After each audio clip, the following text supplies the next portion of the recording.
என்ன ஆச்சு உமா? அம்மா கூட்டாங்களே. ஒன்னும் இல்ல சின்ன பொண்ணு, எப்பயும் போல திட்டுறதுக்கு தான். ஏன், என்ன பண்ண? ஒன்னும் இல்ல சின்ன பொண்ணு, அவங்க எப்பயும் போல திட்டுறதுக்கு தான் கூட்டாங்க, வேற ஒன்னும் இல்ல. சரி செல்வா, மக்கா சாப்பிட வாங்க 4 பேரும். பந்தி இப்போ ஒண்ணு முடிய போகுது. இடம் காலியான உடனே 4 பேரையும் கூப்பிடுறேன், வந்து சாப்பிட்டுருங்க. சரியா? சரிண்ணே. சரிப்பா. சொந்தக்காரங்களாம் வந்திருக்காங்க வர்க்கீஸ். ஒரு அமளி தும்முலியும் நடக்கல, ஆச்சரியமா தான் இருக்கு. எனக்கு என்ன ஆச்சரியம் தெரியுமா செல்வா? வசந்தி அக்கா இந்த மண்டபத்துல இருக்கிறாங்க. அவங்க இருந்தும் மண்டபத்துல ஒரு அமளி தும்முலியும் இல்லாம சைலண்டா நடக்குதே. என்னால நம்ப முடியாது செல்வா. அவங்க இருந்து கண்டிப்பா ஏதாவது ஒரு கலகம் மூட்டி இருப்பாங்க. என்ன ரிவீல் ஆகாம இருக்குது, அவ்வளவுதான். பெருசா நடக்கல. யார் அது?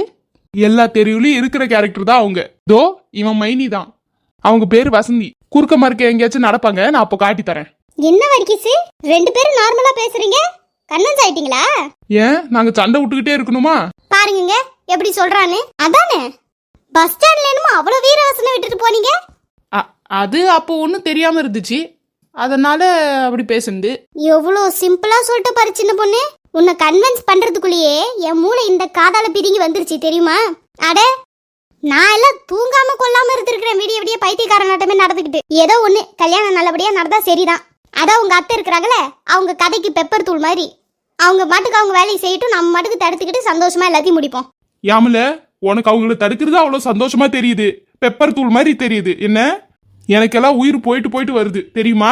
உன்னை கடத்திட்டு தான் உனக்கு தெரியும் எவ்வளவு பயமா இருந்துச்சுன்னு. அட நீ வேற வர்க்கீஸ், உங்க அத்தை உன்னை கடத்துவாங்கன்னு நான் கொஞ்சம் கூட நினைச்சே பார்க்கல.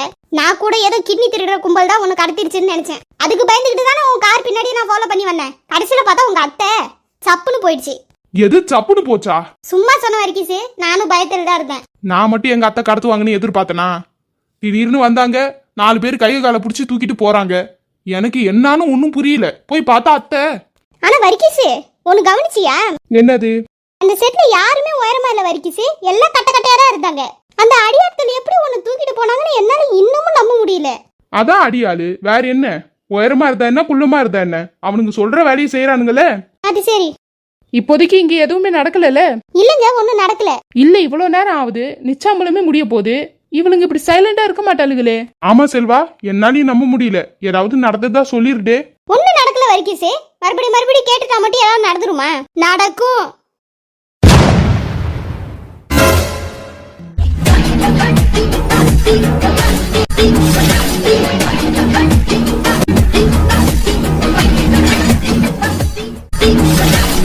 வந்துட்டீங்களா?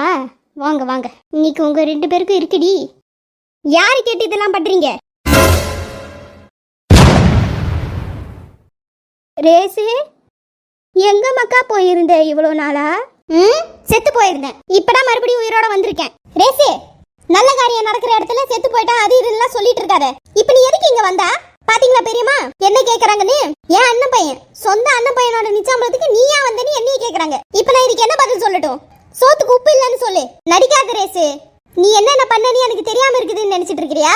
நீ பண்ண காரியத்துக்கு என் முன்னாடி நின்னு பேச கூட கூடாது. இவ்வளவு நேரம் நான் பொறுமையா உன்னை நிக்க வச்சு பேசுறது பெரிய விஷயம். மரியாதையா இடத்த காலி பண்ணிரு. என்ன ஆச்சுக்கா? ஏன் என்ன கூட்டமா இங்க நிக்கிறீங்க?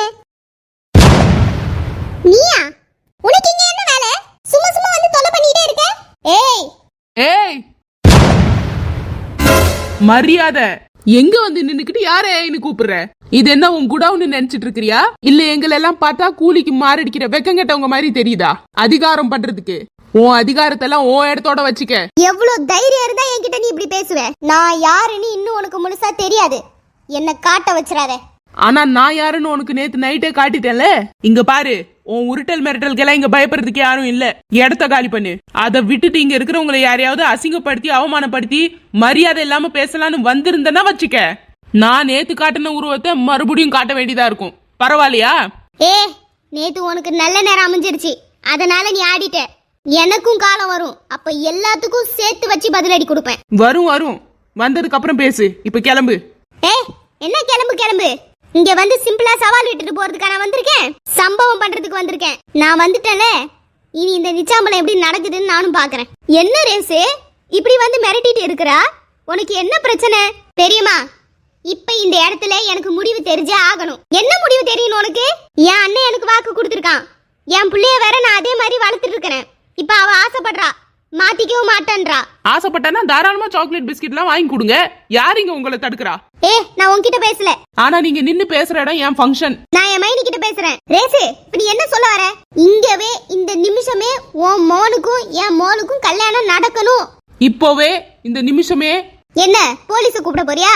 கூப்பிடு. நேத்து போலீஸ் ஸ்டேஷனுக்கு அனுப்புனேன், காலையிலே வந்துட்டேன் நான் வெளியில. ஏச்சி, அதெல்லாம் ஒரு பெருமை.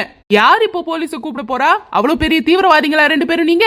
அப்போ இப்பவே இந்த நிமிஷமே மென்டல் ஹாஸ்பிட்டலுக்கு போன் போட்டு வண்டி வர வைக்கிறேன். நீயும் உன் மோளும் போய் அங்க சேர்ந்துக்கங்க. நானும் பார்த்துட்டு தான் இருக்கிறேன். ரொம்ப ஓவரா பேசுற. ஏன்னா இது என் இடம். என் இடத்துல நீங்க 2 பேரும் வந்து நின்னுட்டு இருக்கீங்கம்மா. நான் அப்புறம் இவ்வளவு மரியாதையான பேசுவேன். சின்ன பொண்ணு சொல்லுவோமா? நீ போலீஸ்க்கே போன் போட்டு சின்ன பொண்ணு. ஏன் நாங்க என்ன பண்ணிட்டோம்? போலீஸ்க்கு போன் போட்டு நீங்க சொல்லிடுவீங்க. என்னடி பண்ணல நீங்க 2 பேரும்? டீ போட்டு அப்படிதான் பேசுவோம். கேட்க முடிஞ்சா கேளு, இல்லனா வெளியில போ. ஜூஸ்ல விஷம் கலக்க ஆள் அனுப்புனது, ஃபங்க்ஷன் சாப்பாட்டுல மருந்து கலக்க அனுப்புனது, இது எல்லாம் எங்களுக்கு தெரியும். எல்லாரையும் புடிச்சு ரூம்ல தான் அடிச்சு போட்டு வச்சிருக்கோம்.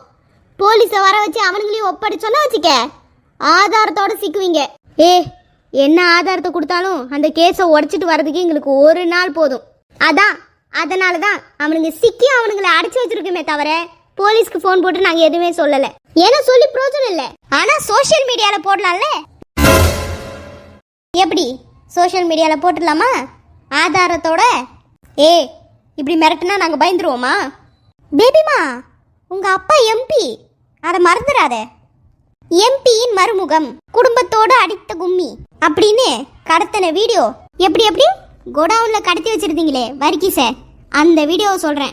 அப்புறம் இப்ப மாட்டுனானுங்களே, அவனுங்களே வாக்குமூலம் கொடுத்துட்டானுங்க. அதை நான் வீடியோவாவே எடுத்து வச்சுக்கிட்டேன். இதெல்லாம் சேர்த்து அப்படியே ஒரு ஷார்ட் ஃபிலிம் மாதிரி யூடியூப்ல ரிலீஸ் பண்ணனா வச்சுக்க, படம் 100 நாள் ஹிட்டு பண்ணலாமா? இப்படி எல்லாம் பேசினா நாங்க பயந்துருவோமா? வா போலாம். மக்களே, நீ அதுக்கெல்லாம் பயப்படாத. சும்மா ஏமாத்திட்டு இருக்கிறான். வீடியோ எடுத்து வச்சிருக்கேன்னு சொன்னா அந்த ஆளு அப்படியே பயந்துக்கிட்டு ஓடிடுவாங்கன்னு. அதுக்குன்னு வீடியோ ஓட்டி எல்லாம் காட்ட முடியாது. நாங்க டைரக்டா ரிலீஸ் தான் பண்ணுவோம். வேணும்னா யூடியூப்ல செல்வராகவன் அப்படின்னு ஒரு சேனல் இருக்கும், போய் நாளைக்கு பாத்துக்கோங்க.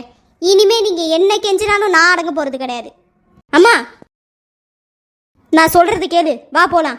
நீங்க நில்லுங்க, போங்க, இன்னும் கூட எங்க கிட்ட சண்டை போடுங்க. ஆனா நான் என் முடிவை மாத்த போறது கிடையாது. ஆல்ரெடி யூடியூப்ல நான் அப்லோட் பண்ணிட்டேன்.